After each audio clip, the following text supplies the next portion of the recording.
Sillonnant les eaux chaudes de la planète, un tueur de sang-froid traque ses victimes. D'une agilité insoupçonnée, féroce et redouté, c'est le requin-tigre. Reconnaissable à ses rayures verticales sombres. Ces ogres des mers sont cauchemardesques. Ils peuvent se faufiler à travers notre dispositif de protection pour mieux foncer sur nous. Doués d'un redoutable sens de l'adaptation, ces chasseurs avalent tout ce qu'ils trouvent.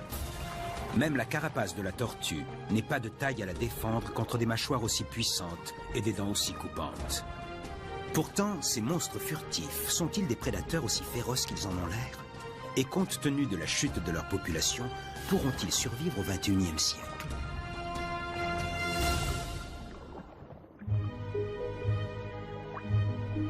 Le requin-tigre compte parmi les prédateurs les plus efficaces de la Terre. Il est si parfaitement adapté qu'il n'a pratiquement pas changé depuis 60 millions d'années. On craint le tueur brutal qui avale tout sur son passage. Mais est-ce qu'il mérite vraiment sa mauvaise réputation? Les chiens tuent entre 500 000 et 1 million de personnes par an. Les noix de coco environ 25 par an. Les requins en tuent une dizaine chaque année. Alors de quoi parle-t-on ici? À grands frais, on sépare les humains des prédateurs. Mais en fin de compte, ce sont les requins qui payent le prix fort. Même ici, chez nous, la seule méthode qu'on a trouvée pour se protéger de ces animaux est de les tuer. Moi, je pense que ce n'est vraiment pas nécessaire. Quand on plonge et qu'on les observe, on voit à quel point ce sont des bêtes extraordinaires. Le monde qui entoure les requins change de plus en plus vite. Et leur mode de vie millénaire se détériore. La température des océans augmente. Des populations de poissons disparaissent. Des habitats s'évanouissent du jour au lendemain. Nous avons rencontré des chercheurs qui sont du côté des requins. Allez, on y va. Les scientifiques s'efforcent de trouver un moyen de sauver à la fois les proies et les prédateurs. Dans un monde en déclin, chasseurs et chassés vont-ils apprendre à vivre ensemble avant qu'il ne soit trop tard?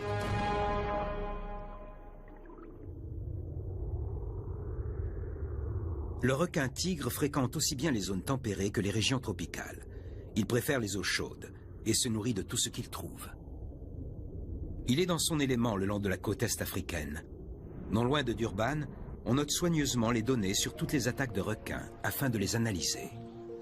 Le requin-tigre constitue-t-il vraiment un danger pour l'homme? Jeremy Cliff, cadre scientifique au Natal Sharks Board, un centre d'études et de protection des requins, nous répond. Sur la base des statistiques mondiales en matière d'attaque de requins, on sait que les 3 espèces les plus dangereuses sont le grand requin blanc, le requin tigre ou le requin bulldog, ou comme on dit en Afrique du Sud, le requin du Zambèze. Avec des dents exerçant une pression de 3 tonnes au centimètre carré, le requin tigre de nature vorace peut s'attaquer pratiquement à n'importe quoi. Une bonne partie de ces objets sont impossibles à digérer, comme les sacs en plastique, les boîtes de conserve. Probablement l'animal finit-il par régurgiter tout cela. Nous avons trouvé tout ce plastique dans l'estomac d'un seul requin. Je ne pense pas qu'il puisse digérer ça. Il faut bien qu'il s'en débarrasse. Et quand on les invite à un repas de fête, ils ne se font pas prier. Nous avons capturé un requin-tigre qui avait dans le ventre 32 pattes et 16 coups de grosses volailles.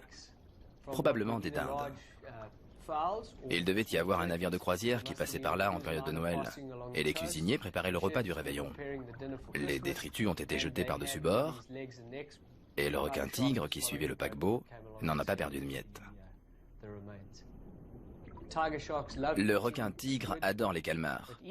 Mais ces animaux sont porteurs de becs cornés extrêmement indigestes.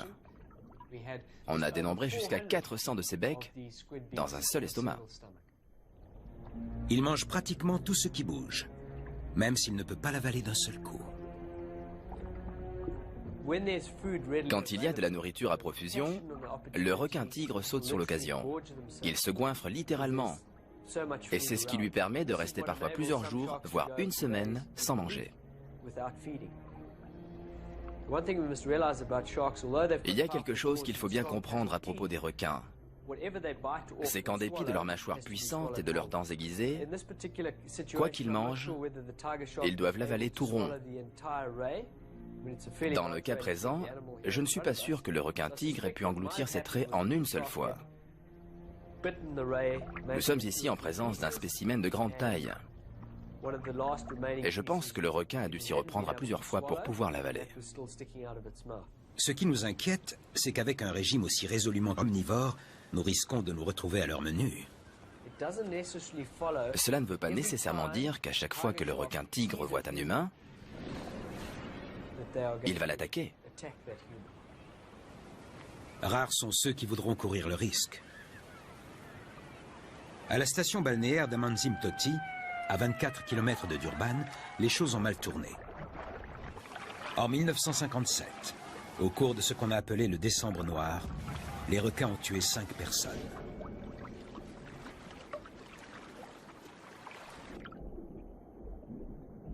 Au large, on a dressé un mur de filets qui a permis de prendre quelques 1400 requins chaque année.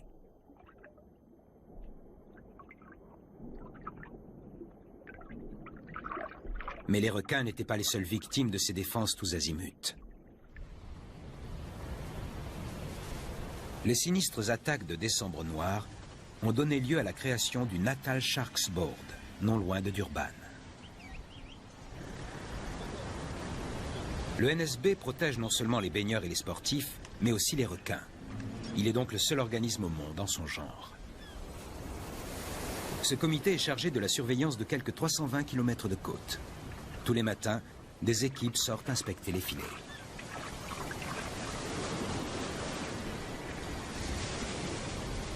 Un personnel dévoué d'environ 150 personnes se répartit sur une quinzaine d'embarcations de surveillance.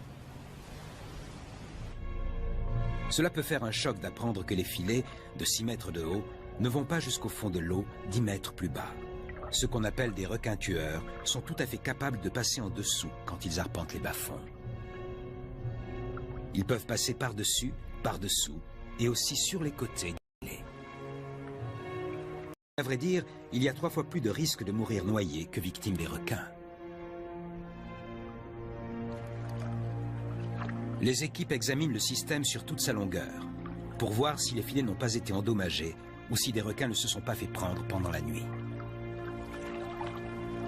La dernière attaque sur une plage protégée remonte à 1999.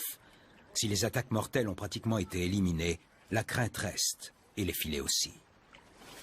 Sur les 630 requins de différentes espèces pris chaque année, moins d'une centaine sont relâchés vivants. Il faut que l'eau circule en permanence sur la peau des requins pour que l'oxygène parvienne jusqu'à leurs ouïes. Si l'équipage n'arrive pas à temps, ils étouffent. Les requins payent le prix fort. Mais sur la côte africaine, le tourisme, d'une importance capitale, se poursuit dans une relative sécurité derrière les filets.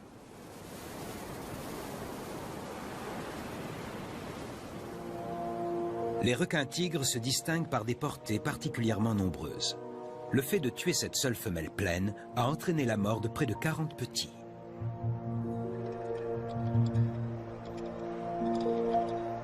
Les requins sont victimes des efforts mis en œuvre pour sauver des vies humaines.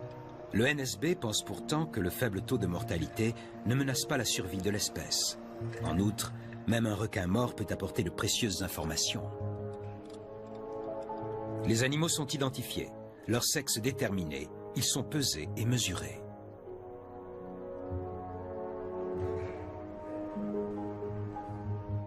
Dans la région, nous attrapons 50 à 70 requins-tigres chaque année dans les filets. Environ un tiers d'entre eux sont retrouvés vivants et tous les individus vivants sont marqués. Des requins-tigres qui avaient pu faire l'objet d'un marquage nous ont fourni des données intéressantes. L'un d'eux, par exemple, marqué dans les récifs d'Aliwal Shoal, au sud de Durban, a été capturé de nouveau près de Madagascar par un bateau de pêche espagnol. L'animal avait fait plus de 1000 km en l'espace d'un an. Les recherches actuelles montrent que la plupart des requins-tigres ont tendance à rester relativement près du continent et que seuls quelques-uns d'entre eux entreprennent de grands voyages. Certains font escale dans des zones écartées, comme à Bimini, aux Bahamas. C'est sans doute le lieu de recherche le plus idyllique au monde. Cette petite île de 23 km² est la destination de prédilection des requins dans l'océan Atlantique. Ce laboratoire de recherche a été établi ici en 1990 Il est dirigé par le professeur Samuel Gruber. Dans cet endroit hors du commun, il peut observer la vie marine de tout près. Je dirais que Bimini représente un vivier pour pas mal d'espèces. C'est à Bimini qu'on trouve le plus de mangroves et cette végétation revêt une grande importance pour un vivier. Elle compte beaucoup pour les poissons à nageoires, les homards, les conques, tout ce que mangent les indigènes. Et c'est très important aussi pour les requins citrons, les requins nourrices, les requins marteaux tibureaux et de plus en plus les requins tigres. Ne leur faites pas peur. Le professeur Gruber est entouré d'une vingtaine de chercheurs qui étudient avec lui la vie des requins sous tous ses aspects. Un bon moyen pour immobiliser un instant un requin consiste à le retourner. Il ralentit alors sa respiration et se calme.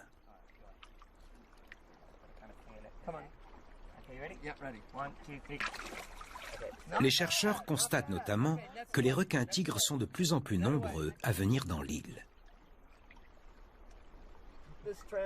C'est là une activité malaisée, car ces animaux ne vivent pas en groupe. Le professeur espère que les dispositifs d'identification et de pistage permettront de comprendre pourquoi et comment les requins tigres fréquentent l'île. Cela fait plus de 30 ans qu'il étudie les requins, et il a fondé un groupe spécialisé, le Shark Specialist Group, une unité de l'IUCN, l'Union internationale pour la conservation de la nature.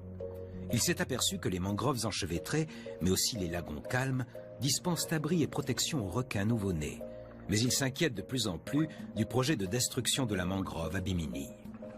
La mangrove est capitale pour la survie de l'écologie marine, des récifs et de l'écologie côtière. Et on va la faire disparaître.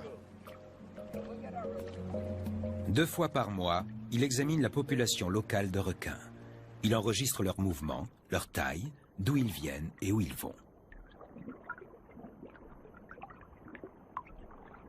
Les hameçons disposés sur 5 palangres peuvent attraper près de la surface des requins qui seront ensuite relâchés. Encore que les requins nourrices, qui aiment à se prélasser au fond de l'eau, ne remontent pas saisir l'appât.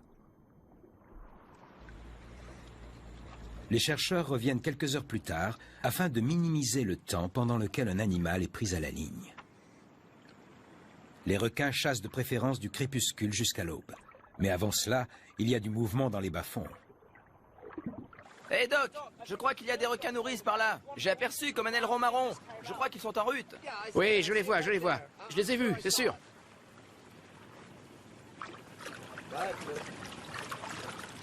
Il va falloir y aller doucement.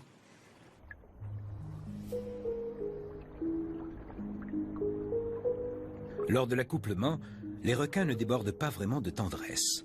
Le mâle est particulièrement agressif. La femelle résiste. On dirait qu'elle n'est pas vraiment d'humeur. Et le mâle referme sa gueule sur une nageoire pectorale de sa partenaire.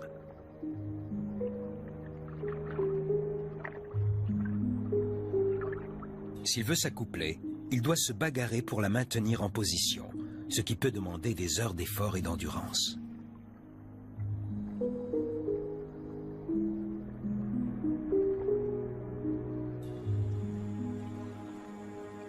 Il a de la chance. D'autres requins nourrices n'en sont qu'au tout début de la longue parade nuptiale. 2 femelles sont poursuivies par une file de prétendants mâles. Il faut parfois attendre jusqu'au bout de la nuit pour pouvoir enfin s'accoupler. Lorsque le jour baisse et qu'une tempête s'abat sur Bimini, les eaux s'animent.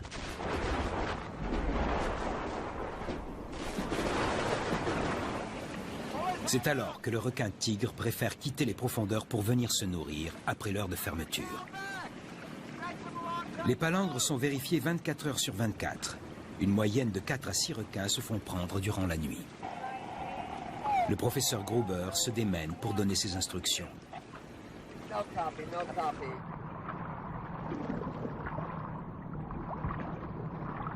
Tandis que le mauvais temps prend de l'ampleur, l'équipe ramène un requin tigre. En s'efforçant de n'y laisser ni une main ni un doigt, on tâche de prélever un échantillon de tissu et d'implanter une puce.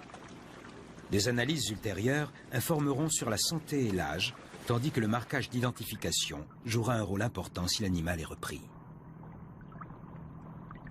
Ce requin-tigre aide à compléter le puzzle de Bimini. Le GPS permet de les localiser. Le professeur Gruber surveille les progrès d'un requino femelle. Nous l'avons relâché à 12h35. Regardez, cela correspond à ses déplacements. Ces points correspondent aux relevés auxquels nous procédons toutes les 5 minutes, en la suivant. La plupart des requins-tigres tournent en rond pour se repérer. On dirait que c'est ce qu'elle est en train de faire. On dirait bien, oui. Elle avance un peu au hasard. Elle a l'air en très bonne santé, et si vous regardez bien, à aucun moment elle n'a cessé de nager. Et l'on s'aperçoit que les requins-tigres font preuve d'une mobilité étonnante. Ici, à Bimini, nous avons marqué des requins-tigres que nous avons retrouvés quelques semaines plus tard au large de New York et du New Jersey. Nous savons donc qu'ils se servent du Gulf Stream, du grand large, mais aussi qu'ils rentrent. Ce qui rend les requins-tigres aussi efficaces, c'est le vaste éventail de leur régime alimentaire. C'est un animal qui peut aussi bien manger des oiseaux qu'un chien qui serait tombé à l'eau.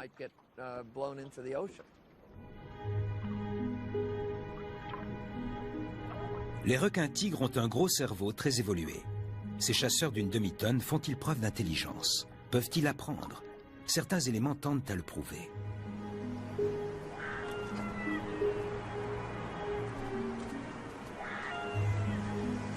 Au large de Hawaï, au nord-ouest, se trouve l'île de Tern, qui sert d'aire de lancement à des milliers de jeunes albatros. Il faut bien que les oisillons essaient leurs ailes, mais le baptême de l'air peut tourner au désastre.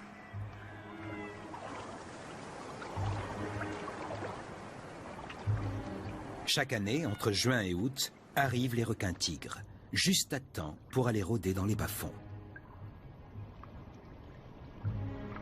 Ici, atterrir sur l'eau revient à jouer avec le feu.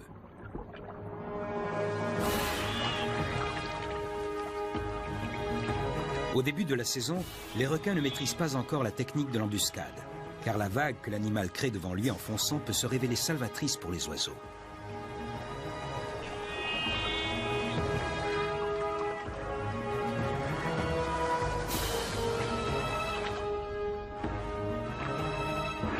Mais au fil des semaines, ils affinent leur style et apprennent à se propulser hors de l'eau pour ensuite attaquer en redescendant en arc de cercle.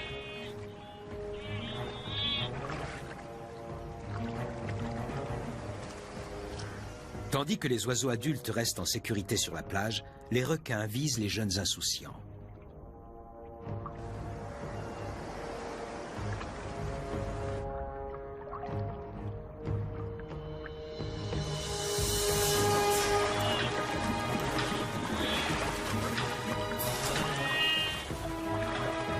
Les requins, sagaces, ont appris qu'ils pouvaient revenir faire bombance ici, d'année en année.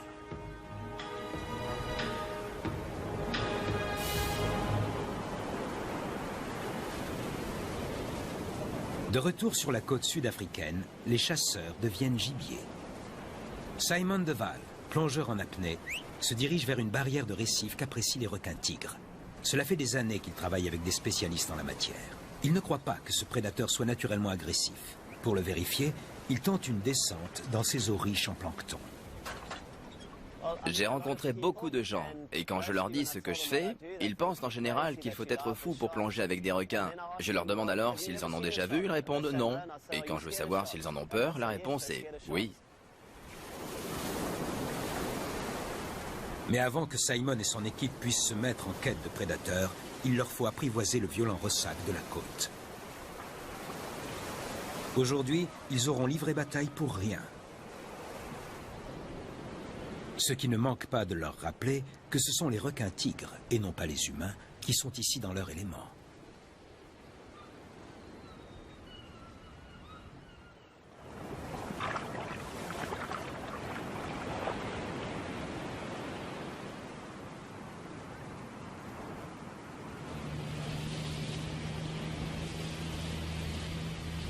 Ils mettent le cap sur le récif d'Aliwal Shoal, à 5 km au large. Ce qu'il y a d'intéressant sur cette côte, c'est qu'une partie du courant des aiguilles passe par ici. Je suppose que cela doit apporter des nutriments, d'où la richesse d'habitat pour les animaux qui peuvent aussi s'abriter dans les grottes. C'est sûrement pour ça qu'on voit beaucoup de requins-tigres. Ils ont de quoi se nourrir ici. C'est l'endroit idéal pour des chasseurs qui peuvent faire dans les 5 mètres de long. Les adultes peuvent sembler un peu léthargiques, mais il leur arrive de faire des pointes de 30 km/h.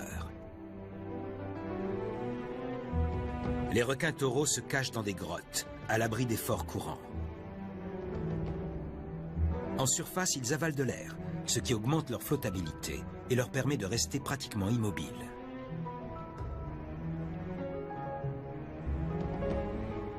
En dépit de leurs dents effrayantes, ils se montrent rarement agressifs vis-à-vis des plongeurs et préfèrent chercher des poissons dans des zones plus calmes. L'intense activité des requins dans les parages ne décourage pas Simon. Mon objectif est de faire changer les gens, de les amener à plonger pour venir voir ces animaux en liberté. Une fois que vous êtes dans l'eau et que vous les voyez, l'idée que vous vous en faites change du tout au tout. Si Simon se trompe sur les requins tigres, les membres de son équipe risquent bien de rendre leur dernier soupir. Roberto, le caméraman, est envoyé en éclaireur.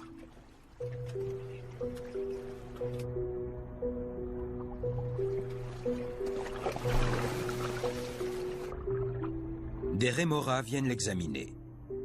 C'est un signe révélateur, car si ce nettoyeur ambulant est ici, c'est que son client favori, le requin, n'est pas loin. 2 requins tigres. Simon a-t-il vraiment raison?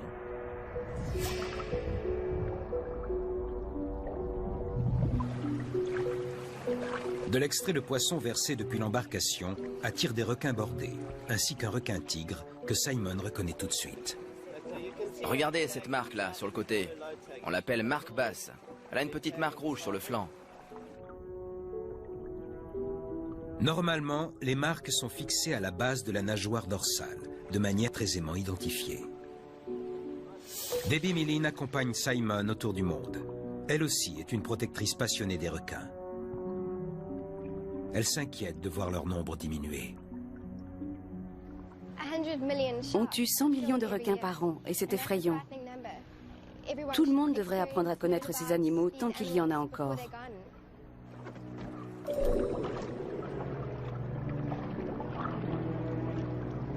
Là, c'est sa vie que Simon met en jeu. Il plonge au beau milieu des requins de récif en pleine effervescence.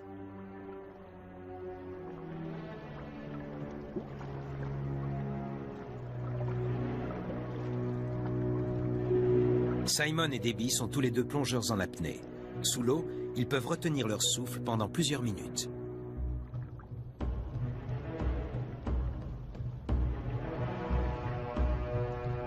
Au fond de l'eau, les requins bordés ne prêtent guère attention aux humains.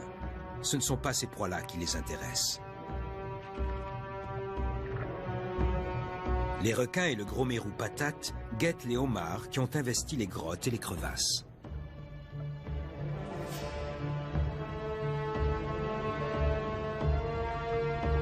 Les prédateurs cherchent par où se faufiler et la frustration monte dans le banc.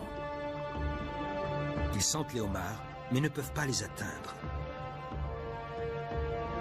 Certains chercheurs pensent que comme le réchauffement de l'eau affecte les populations de poissons, les requins de récif passent à l'offensive.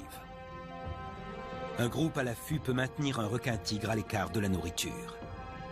Les prédateurs solitaires des profondeurs préfèrent explorer la lisière du récif. Au centre du récif, les membres de l'équipe sont en situation périlleuse. Si une frénésie alimentaire se déclenche, ils vont se retrouver coincés.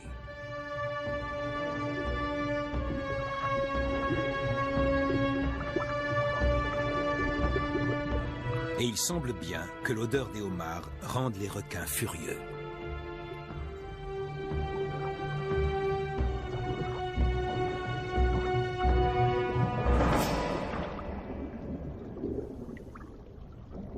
À l'écart de la mêlée, un requin tigre a un comportement étrange.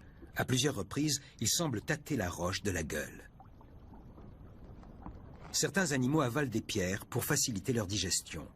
Si le requin tigre devait en faire autant, cela pourrait contrebalancer le fait qu'ils se nourrissent sans aucune discrimination. Les requins peuvent aussi contrôler leur flottabilité grâce à leur foie surdimensionné. En effet, celui-ci peut faire un bon quart de leur masse corporelle, et sa richesse en huile améliore leur portance. Cette grande quantité d'huile est plus légère que l'eau, ce qui diminue le poids de l'animal en plongée. Les objets hétéroclites que l'on retrouve dans leur estomac leur servent peut-être de stabilisateur comme le ballast d'un sous-marin avant d'être régurgités.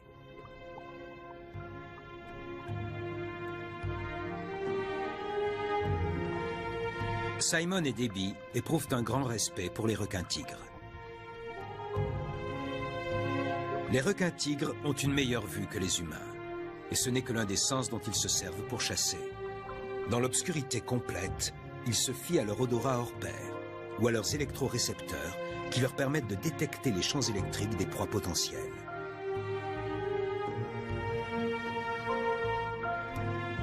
Si les requins-tigres étaient systématiquement agressifs vis-à-vis des humains, ils ne laisseraient certainement pas les plongeurs en apnée tranquilles. Cela signifie-t-il qu'ils ne méritent pas vraiment leur réputation de tueurs?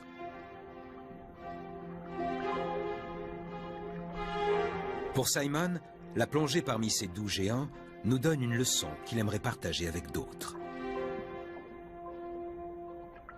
Pour moi, la question n'est pas de savoir s'il faut ou non avoir peur d'eux. Ce sont de très grosses bêtes, vous savez, et je pense qu'il faut les respecter. Mais tant que vous gardez à l'esprit que ce sont des animaux sauvages, et si vous vous enlevez de la tête toutes ces idées sur leur cruauté, cela devient un vrai plaisir. Il n'y a plus qu'à apprécier leur beauté, observer leur lenteur, leurs mouvements, c'est très relaxant. Et je pense que plus on se détend en compagnie de ces animaux, plus on les apprécie, et plus on comprend qu'ils ont besoin d'être protégés. Plus haut sur la côte, un autre site attire les requins. C'est l'endroit où la réserve marine de Sainte-Lucie rejoint la mer. En 2002, l'entrée en a été fermée parce qu'une épave déversait sa cargaison de produits chimiques toxiques dans le système d'eau douce. Maintenant, une forte tempête a déplacé la barrière de sable. Pendant des générations, cette zone a abrité des milliers de mulets à tête plate lors du frai, un véritable festin pour les requins.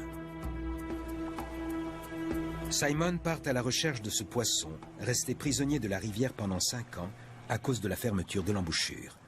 Le poisson qui a grandi ici devrait descendre le courant pour frayer et nourrir les requins. Mais les seuls animaux que l'on rencontre en aval sont des hippopotames.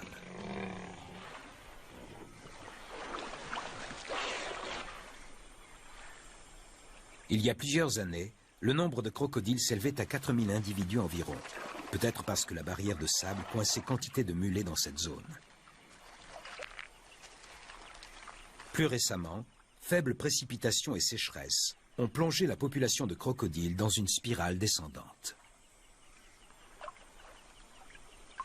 Le nombre d'hippopotames reste relativement stable. Chaque année, les hippopotames tuent bien plus de gens que les requins. Mais les victimes dans les zones rurales éloignées ne sont guère médiatisées. Il y a effectivement des poissons, car le crottin d'hippopotame fournit un engrais fort utile. Mais ce que Simon cherche, ce ne sont pas des mulets en pleine croissance. C'est ici le seul endroit au monde où l'on peut voir des crocodiles, des hippopotames et des requins dans les mêmes eaux. Faute de poissons, les crocodiles se contentent de charognes.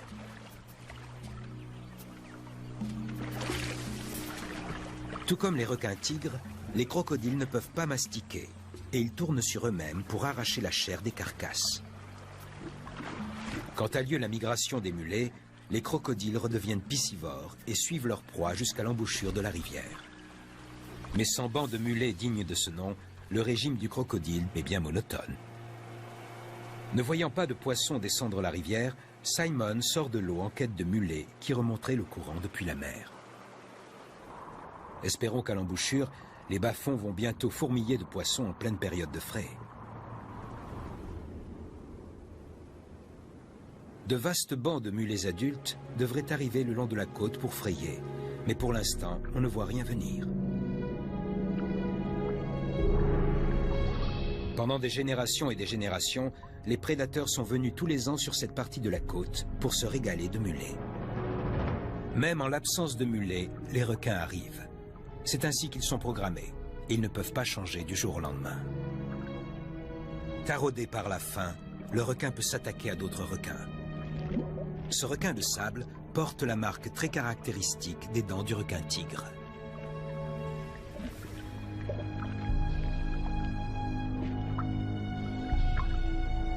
Il y a des cas où l'on attrape ce qu'on peut, Ça passe ou ça casse.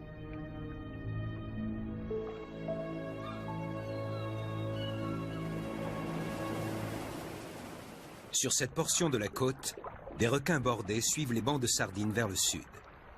Eux aussi font halte ici en attendant les mulets. Les requins tigres patrouillent au large, juste en face, dans des eaux plus profondes. Ils ne prêtent guère attention aux bancs de poissons et préfèrent attendre la fin de la frénésie alimentaire pour se régaler des restes. Ce requin pélagique à pointe blanche a beau être lui-même féroce, il n'en a pas moins perdu une nageoire. Aurait-il croisé un requin tigre affamé? On ne trouve par ici que quelques bancs de maquereaux et de brèmes. Et comme la migration de mulets se fait attendre, les chasseurs à l'affût font feu de tout bois.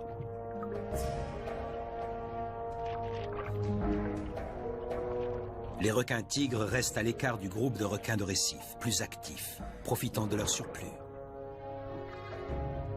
De leurs dents crénelées en forme de crochet, ils scient la viande et les os.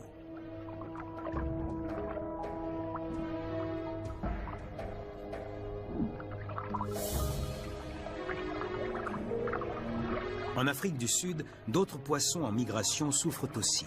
Au nord, les eaux se réchauffent, ce qui réduit le nombre de sardines migrant le long de la côte. N'importe quel banc a au fait d'attirer les prédateurs, même les dauphins communs.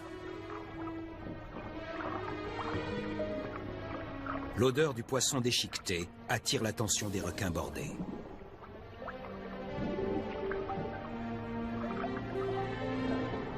Les rémoras abandonnent leur hôte pour venir grappiller. La diminution des migrations de mulets et de sardines risque de toucher durement des espèces comme les requins bordés. Le succès de leur reproduction dépend directement d'une source abondante de nourriture. C'est une agression de plus sur le mode de vie traditionnel des requins tigres. Là-bas à Bimini, c'est l'environnement des requins tout entier qui est en danger. L'île est formée d'un riche réseau de mangroves.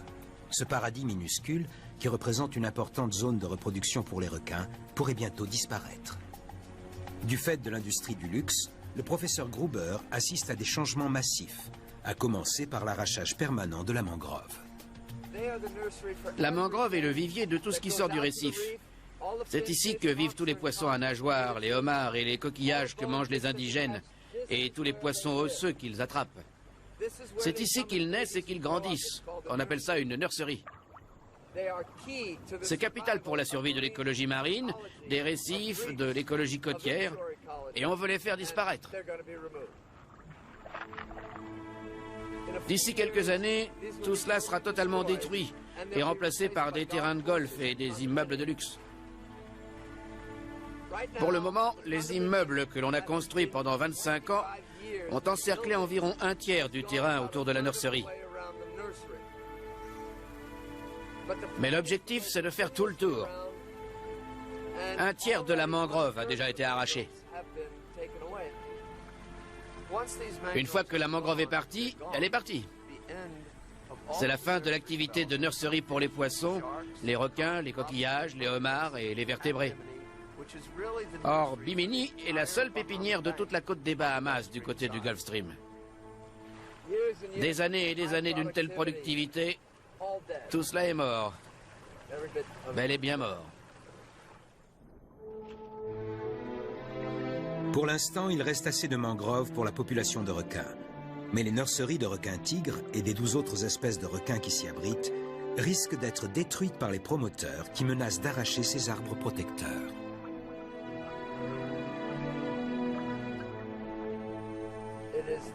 Ça ne vaut pas le coup d'arracher ces mangroves et de construire un terrain de golf pour que quelqu'un s'enrichisse.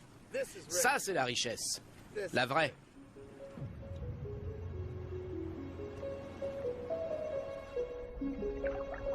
Les Bahamas jouent donc un rôle primordial pour les requins du professeur Gruber, mais leurs plages tropicales accueillent aussi les nids des tortues.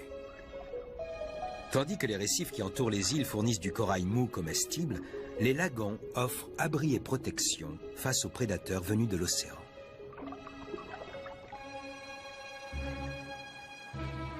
Un jeune requin tigre débordant d'ambition n'hésite pas à déranger la sieste d'une tortue kawan.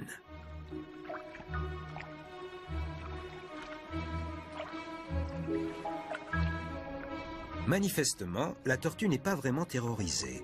Elle s'apprête à donner une leçon à ce petit jeune.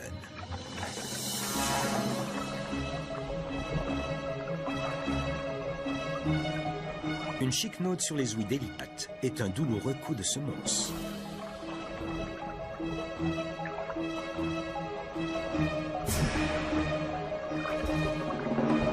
Un requin-tigre adulte aurait pu traverser la dure carapace. La prochaine fois, la tortue aura peut-être moins de chance.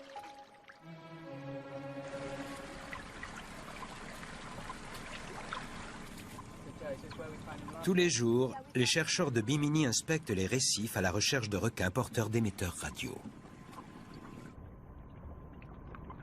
Deux membres de l'équipe captent un autre jeune requin-tigre qu'avait attrapé le professeur Gruber.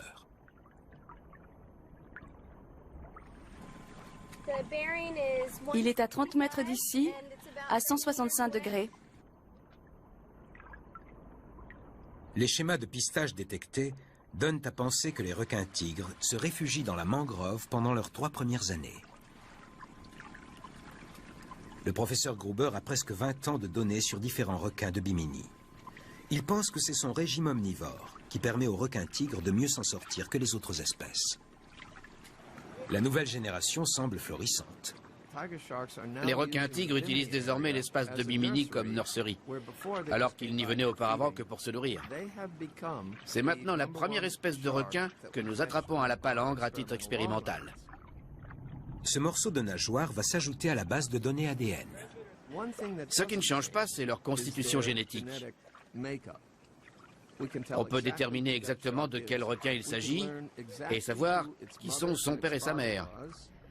Enfin, on voit s'il était en bonne santé au moment où il a été attrapé et comment réagit son système immunitaire. Avec le temps, ces échantillons d'ADN fourniront des détails précis sur la dynamique de la population de requins-tigres à Bimini. Dans les bas-fonds, non loin de la mangrove, le professeur Gruber suit un animal qui semble faible et apathique. Ce n'est pas un tigre, mais un requin-citron, l'une des nombreuses espèces qui trouvent refuge dans le lagon. Les requins-citrons adultes peuvent être dangereux, mais cette femelle est trop léthargique. Le professeur préfère aller l'examiner. Vite, vite, vite, dépêchez-vous. Allez, lisez ça, lisez ça. Allez, c'est bon. Allô, allô. La puce électronique révèle que l'animal est venu ici il y a 2 ans.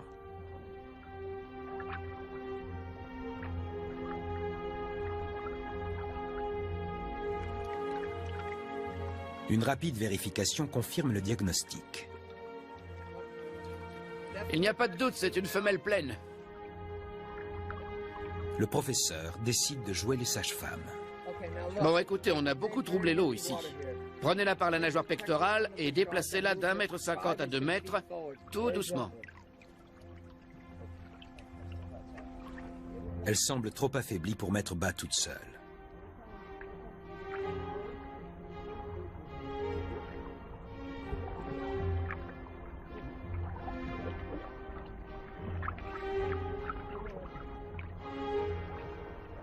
Les petits sont tout de suite autonomes. J'en ai un autre.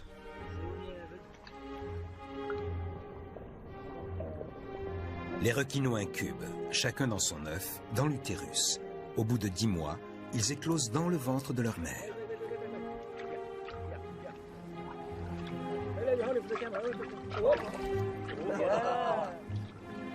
Longs de 45 à 80 cm dès la naissance, ils vont instinctivement chercher abri dans la mangrove.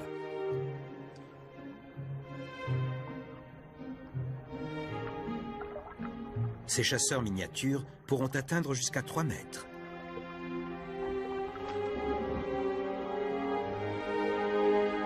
Au total, le professeur Gruber délivre 5 bébés. Ça fait vraiment un effet extraordinaire de pouvoir aider la nouvelle génération de requins-citrons à venir au monde.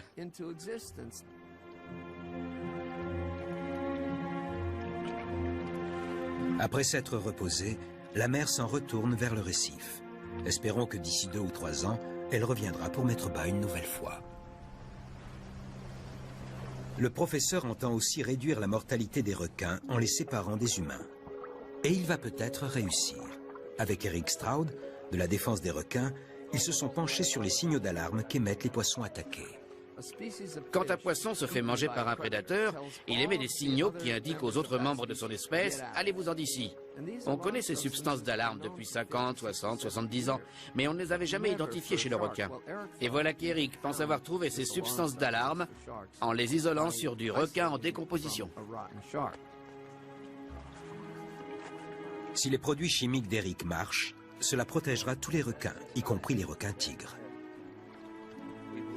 Cette main factice a été trempée dans de l'huile de poisson pour stimuler un réflexe de morsure, mais ce requin nourrice ne joue pas le jeu.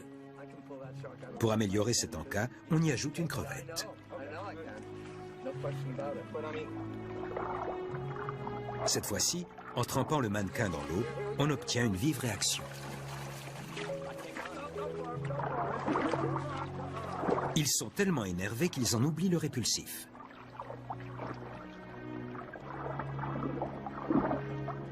La 3e fois, c'est la bonne. Le répulsif, dirigé dans la gueule qui mord, a un effet immédiat. Le résultat est parfait.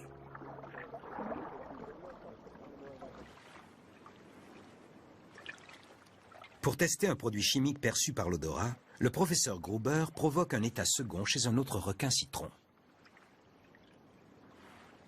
Une petite dose est libérée près de la paire de narines sur le museau. Les requins sont connus pour leur capacité olfactive. Celui-ci détecte immédiatement le produit chimique et réagit vivement. Les forts éléments répulsifs sont efficaces sur différentes espèces. À titre de comparaison, le professeur Gruber doit faire le test sur un jeune requin tigre. Mais les jeunes aussi ont une force incroyable. Comme tout à l'heure, une fois retourné, le requin se calme.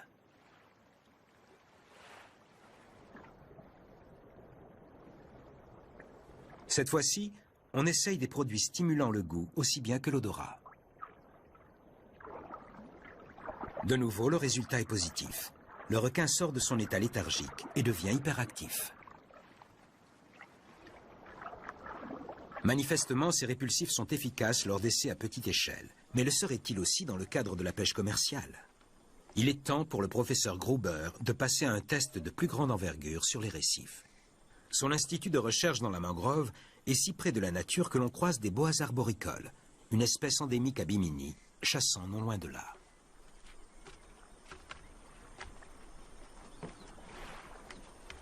Alors que l'équipe est prête pour le lancer, elle est surveillée par un balbuzard pêcheur. Ces oiseaux se nourrissent des poissons en maraude parmi les racines. Presque tous les animaux de l'île dépendent de la mangrove pour le gîte et le couvert.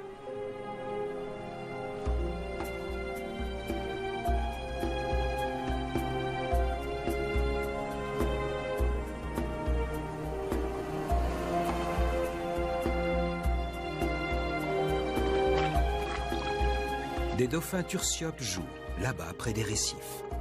Ils chassent ici aux côtés des requins, traquant leur proie dans ces eaux poissonneuses.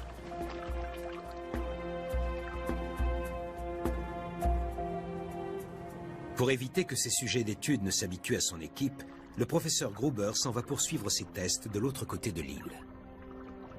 Les requins de récif sont curieux. Ils chassent partout.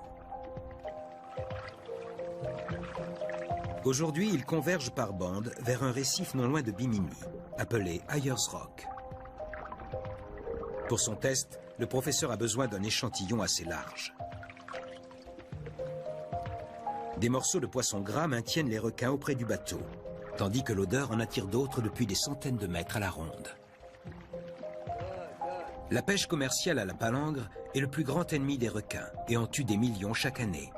On a calculé qu'il meurt au moins 3 requins à la seconde. En mettant au point des répulsifs, le professeur Gruber et Eric Stroud se sont rendus compte qu'ils prenaient le problème du mauvais côté. La question a toujours été d'empêcher les requins de mordre les humains. En fait, ce n'est pas du tout ça. Ce sont les requins qu'il faut protéger. Or, on s'est bientôt aperçu que ces substances d'alarme pouvaient sauver des millions et des millions de requins chaque année. Dernier test pour sauver les requins-tigres. Des bombes de répulsifs sont jetées au milieu des bêtes, mais rien ne se passe.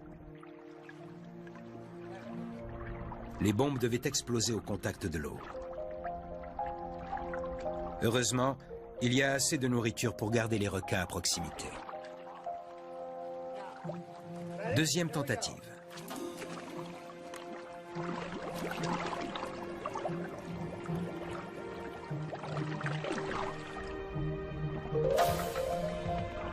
Parfait. Les requins battent en retraite, laissant derrière eux les autres poissons, imperturbables. Le professeur Gruber pense qu'en utilisant le produit en gel sur les hameçons, on pourrait protéger les requins des palangres. Comme vous le voyez, le répulsif que nous sommes en train de mettre au point n'affecte pas du tout les autres poissons. Mais il repousse bel et bien les requins. Alors si les flottes de pêche pélagique à la palangre mettaient des millions d'hameçons à l'eau chaque nuit, et si aucun requin ne se faisait prendre, mais uniquement les poissons pélagiques auxquels ces lignes sont destinées, cela nous permettrait de sauver 50 000 requins chaque nuit. Les requins-tigres sont sur la liste des espèces en danger de l'Union internationale pour la conservation de la nature. La solution est peut-être là. Les formidables requins-tigres, eux qui chassaient depuis 60 millions d'années, affrontent maintenant un monde qui change à grande vitesse. On les chasse pour se distraire et pour leur chair. On les noie dans des filets de sécurité et la pêche commerciale les tue par milliers. Vus de près, ces grands poissons de haute mer ne font plus figure de simples machines à tuer. Ce sont des charognards solitaires qui luttent pour leur survie. Aujourd'hui, ils sont engagés dans une nouvelle course contre la montre. Et il faut que les choses changent. Sinon, ils vont être balayés par des forces qui les dépassent.